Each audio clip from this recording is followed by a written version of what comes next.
Hello, everybody, and welcome back. And I'm glad to see you all. And today's conversation or discussion is about a question that's really kind of a colloquialism that we all rely on in different settings and situations to get us through. So the question is, does everything happen for a reason? People often invoke this phrase in a more declarative form in order to rationalize certain things that are happening to their lives that might be challenging. After all, everything happens for a reason. And rather than simply take a hard philosophical stance on this question, what I'd like to do is talk a little bit about some of the philosophical underpinnings of how to understand this statement when it's made. But then, having clarified some of the philosophical issues, I'd like to transpose the question into a more psychological register and ask a further question, which is something like, what is the role of teleological thought in the context of processing trauma and dealing with very challenging events? And so I'm going to try and affect that transposition in a way that will remain philosophically agnostic about the different ways of understanding what the question or the statement entails metaphysically. So what I mean by that is the following. When we ask the question, does everything happen for a reason? Or when we make that statement in the context of trying to rationalize what's going on, what we're asking about is there some overriding purpose or meaning behind what's happening? And there are two different ways of reading this statement, that everything happens for a reason. And I submit to you that one of them is trivially true and therefore not that interesting. And the other is widely believed, but massively controversial. Okay, so the trivially true version of this statement is something like the following. Everything happens for a reason is, of course, true, because everything that happens as the effect of a prior cause. So everything that's happening in the present moment is the result of prior causal activity in some respect. And for a moment, I just want to bracket and leave aside the perennial metaphysical question about freedom of the will and causal determination. I'm not as interested in that question. I take it as a matter of practical fact that we are all free and are making choices all the time. The question is how we should understand our freedom and our power to make choices in light of this particular strand of teleological thought, the question of does everything happen for a reason? So the causal reading of this statement that everything happens for a reason is I submit to you, trivially true. Every present event, psychological, physical, has a sufficient prior cause. So when people invoke this statement, they're almost universally not talking about this thinner version of the claim that is trivially true. So what's the other reading? Well, this is the reading that says when we invoke the notion of reason in saying everything happens for a reason, we're saying that there's some kind of plan, that there's some kind of purpose to things in general that is the explanation for why things are happening the way they're happening right now. So there are two different ways that this more thicker teleological reading of the statement gets cashed out, broadly speaking. We can talk about it in karmic terms, the Sanskrit word karma, which means action, and which invokes a kind of naturalistic moral order to the universe. That not only are there thin causes, efficient causes connecting past to present to future. There are robust normative causes. That is, your actions in the past are the reason why things are happening to you now in the present. And the actions that you take now will condition your future. And for many classical Indian philosophies and religions, this happens across lifetimes, not just in this one. So this notion is invoked in these systems as a way of trying to create a moral order so that we can rest on some notion of diachronic justice. That is, that one day you will get your comeuppance one way or the other in this life or the next. So that's one way of understanding what we mean when we invoke this thicker, more committed version of the claim, everything happens for a reason. You're living in a moral order that will, where everything comes out in the wash one way or another down the road. The other version of this is a theistic version, which invokes a notion of a creator or a deity whose plan it is that your life go a certain way. So there's some lesson to be learned in this life, and that lesson is set out for you by either your karma or by your creator deity. And the reason things are happening to you now is so that you can learn that lesson. And for my money, I struggle with these ideas because I think that people often invoke this claim that everything happens for a reason in order to shield themselves from the possibility of contingency and oblivion. So by contingency, I mean that things aren't necessarily the way they are. Things just sort of happen in a certain way. And there's no rhyme or reason. There's a little bit of chaos in the world. And it isn't for any particular reason that your life sucks right now. Or maybe there are, but not something you necessarily can do anything about. And I believe that facing that contingency and the oblivion that maybe there isn't a higher purpose to your life is an important character building exercise. Not because it's true. I don't know what's true. Certainly not what happens after I die. Certainly not what the ultimate order of the universe is, or whether there is a moral architecture to things beyond my perceptions of them. I don't claim to have those kinds of insights. And I think anyone who does is, maybe suffering from a little bit of hubris. So the karmic reading and the theistic reading of saying that everything happens for a reason carries with it some pretty heavy commitments. And those are commitments that I'm not here to judge, but I'm here to suggest that potentially a richer way of engaging with this question is to bracket these commitments, because I have never been so confident as to believe that there is a deity out there who has a plan for me. The universe is pretty damn big and pretty confusing and complicated. And the idea that I'm special enough to have some plan that I don't know about, to which my life is subject, strikes me as a little bit flamboyant. That's, again, not to say that it isn't true. I don't know how to adjudicate these questions. But what I do want to suggest is that from a philosophical and psychological point of view, it can be a very interesting exercise to transpose the philosophical question into a more specific existential and psychological register and see what happens. So here's the thought. And I'm going to quote a song lyric from one of my very favorite songs. It's a song called The Patient. It's the third track on Tool's 2001 magnum opus Lateralis, which is my favorite record of all time. And in the opening verse of the song, the lyric says, "Is this a test? It has to be. Otherwise, I can't go on."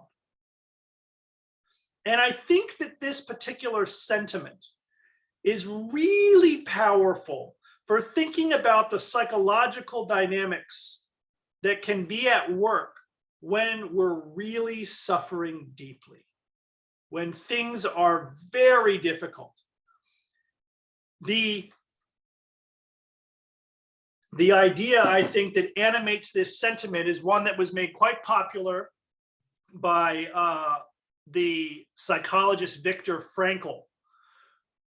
And the idea here is that human beings can deal with almost anything as long as it has a purpose or a meaning. Nietzsche also talked a lot about this, especially in the genealogy of morality. And these ideas recognize that part of the way human beings metabolize their experience is to impose a meaning narrative on it. And a lot of the work that we do psychologically in modern therapy, as I'm not a therapist, I go to therapy, and a lot of the work we do in therapy is we recover difficult emotions and difficult experiences and try to integrate them into a kind of meaning structure that is connected up to our current goals, our current values, our current sense of self, which then allows us to carry forward from the present into the future a more integrated recognition of what's happened to us in the past. So the role of teleological thought in the processing of trauma is perhaps to integrate the trauma into a narrative where it can be accepted and metabolized in a way that lets the person move forward. But now we have to ask the further question. And the further question is whether this meaning is found or whether this meaning is created. And here we run up against a really interesting predicament, because existentialist philosophers like Jean-Paul Sartre, for example, will really want to emphasize the choice that we're always making about how to interpret our feelings, the choice that we're making about what we're going to do. And in his famous essay, Existentialism as a Humanism, even the choice that we make about who we talk to about the things we're struggling with. So this is, I think, a really brilliant piece of philosophy in the following respect, because Sartre recognizes that even when we go to advice to certain people, we're making choices about the kind of feedback we know we're likely to receive. So if I go to a clergyman, I know I'm going to get a religious perspective. If I go to my really angsty nihilistic friend, I know I'm going to get advice from the perspective of the worst possible scenario. If I go to my optimistic silver lining friend, I know I'm going to get a perspective that really is going to push me to see the good in things. And so knowing those things implicitly, I'm always making tacit choices about the kind of information I want to receive. And so we're always caught in these kinds of feedback loops, and being self-aware about them can be just as empowering as it can be creating a sense of being trapped, because you realize being free in that way is terrible. It's awful, because what you really want, what you really need in those challenging moments, often enough, not always, but often enough, is something outside of yourself to give you guidance. You need the external authority in the form of your deity, your teacher, your trusted confidant to steer you in the right direction. Because we want the meaning of our lives to be something that is discovered. This is why folks, I think, especially in the context of complex social relationships, spend so much time trying to figure out how they really feel, right? We spend a lot of time trying to figure out what our actual feelings are. And when we figure out what the actual feelings are, we know what to do. We don't have to make a choice. The feelings will tell us what to do. The scripture will tell us what to do. The answers we receive in petitionary prayer or meditation will tell us what to do. And in this way, we abdicate responsibility for how much choice we're making. That's one side of the coin. But it's not that simple. It's not. The existentialist, I don't think, has the philosophical resources to fully address this problem, because as much as we create dignity and precision and maturity by owning our choices, there are so many things in our life that we don't choose. There are so many things that happen to us that are uncanny, that are synchronous, in ways that go beyond what we could consciously choose. And so what I want to suggest here is not that there's some solution to this impasse, but that the role of teleological thought in processing complex life situations is to give us a framework within which we can try and find the balance between the things we have control over and the things we don't have control over. And one of the things I wanted to tentatively put forward, and this without much confidence, is the possibility that the meaning of your life is to make choices now that will reflect what your best self in the future might look like. And that the meaning of your life, whatever challenges are happening to you right now, those challenges might not be happening for any particular externally structured reason. They might be happening because you're locked into certain types of patterns, which cause you to keep making similarly biased sorts of choices, which re-entrench certain habits or patterns of experience. And becoming self-aware about those things can be very important for development and growth. But in the crucible of actual misery and suffering and confusion, recognizing that this experience is a test, recognizing that there is some trust perhaps to be had in the world, that if you just hold on for a little longer and you're patient and you do the inner work, that things could be better in the future. And so the trust that you're placing in that moment is not in some cosmologically built moral law, and it certainly doesn't have to be in a deity, though it could be in those things. It might just be in an idea of a future self that has learned to metabolize experiences now in order to become a stronger version of ourselves later.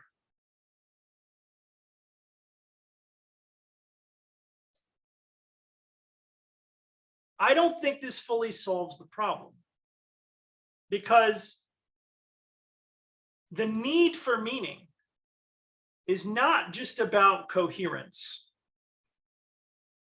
It's not just about the integration of content into a narrative. It's about transcendence. And by transcendence, I mean here the enfolding of oneself into a reality that is larger than the individual. And finding skillful ways to conceptualize that process that don't invoke facile concepts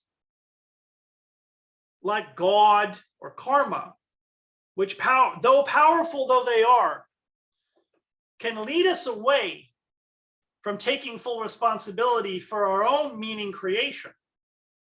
And so the tightrope that I'm trying to walk here conceptually is between recognizing the role that trust and hope play in orienting us to a better future, in orienting us towards a deeper participation in a world that is much larger than our own private psychological web,